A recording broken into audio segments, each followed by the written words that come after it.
Hello, everyone, and welcome back. As you already know, this series is about the existence of God. In part one, we discussed the argument from dependency and the moral argument. If you haven't watched that video yet, I recommend watching it first. Today, in part two, we will discuss the Kalam cosmological argument, one of the most famous arguments for the existence of God. The argument is very simple. Point 1, anything that begins to exist has a cause. Point 2, the universe began to exist. Point 3, therefore the universe has a cause. Before we begin, this video is for those who genuinely want to know the truth and are sincerely seeking knowledge, not for those who have already decided what they want to believe. With that said, let's begin. Kalam cosmological argument. Point 1. Anything begins to exist has a cause.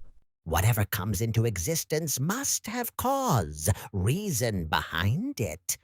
Nothing can come into existence from nothing. This is scientifically and logically impossible. For example, if there is a box that is completely empty and you wait 100 years, then open it, will something appear inside it without any cause?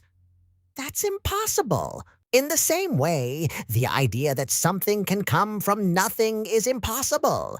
If it were possible, then any object could appear anywhere at any time without a cause, like a rock suddenly appearing out of nowhere. Point 2. The universe began to exist. Philosophically, the universe cannot have existed forever because if the past was truly infinite, then we could never reach the present moment. For example, imagine you are climbing a staircase, but this staircase has an infinite number of steps, means the steps never end. Now your goal is to reach the top step, which represents now, the present moment. Ask yourself, if there are infinite steps, can you ever actually reach the top? The answer is no. It is impossible. You would be stuck in an endless process and never reach your destination. So, if the past were truly infinite, we would still be stuck in the infinite chain, and today would never arrive. Scientifically, the second law of thermodynamics says that the universe is slowly running out of usable energy. Over time, things move from order to disorder.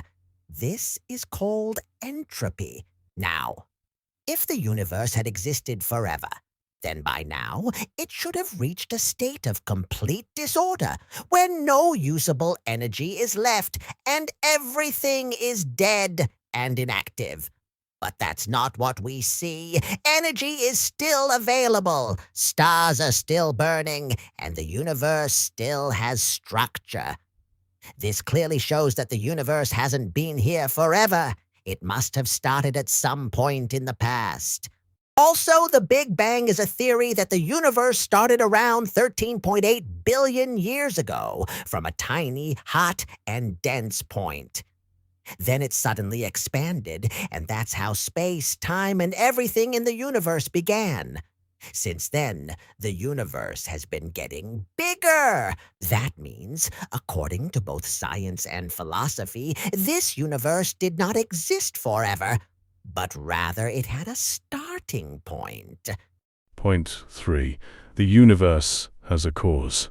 Now we've understood that everything that comes into existence has a cause, and since the universe came into existence, it must also have a cause. But if we now talk about that cause, then logically, this cause cannot itself have a cause, because that would lead to an infinite chain of causes. If every cause had another cause behind it, and that one also had another cause, and so on, we'd be stuck in an endless chain that never reaches a starting point.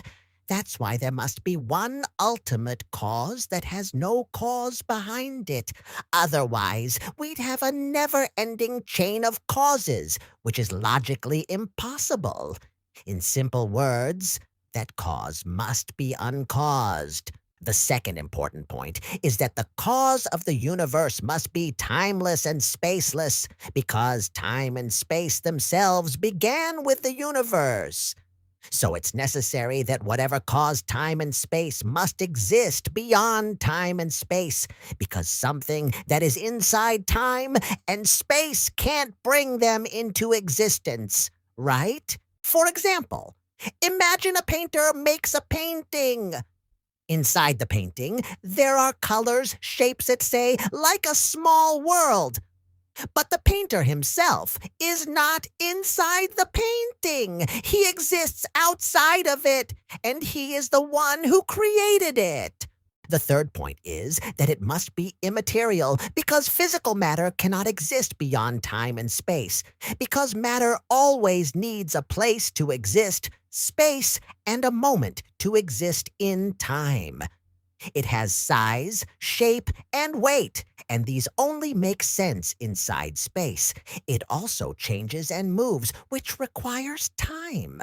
So physical matter exists within space and time, but the cause is beyond both, so the cause of the universe cannot be made of physical matter, because physical things are always limited.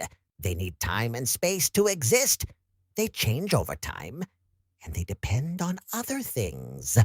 But the first cause, the one that created time, space, and matter, must be completely different. It has to be outside of time and space, and it must not depend on anything else. The fourth point is that this cause must be all-powerful, because bringing the whole universe into existence from nothing is not a small act. It's the greatest act of power. Only something with unlimited power could create everything. If it was weak or limited, it wouldn't be able to cause the entire universe to exist. The point 5 is that the cause of the universe must be intelligent, because the universe works in a very perfect and organized way.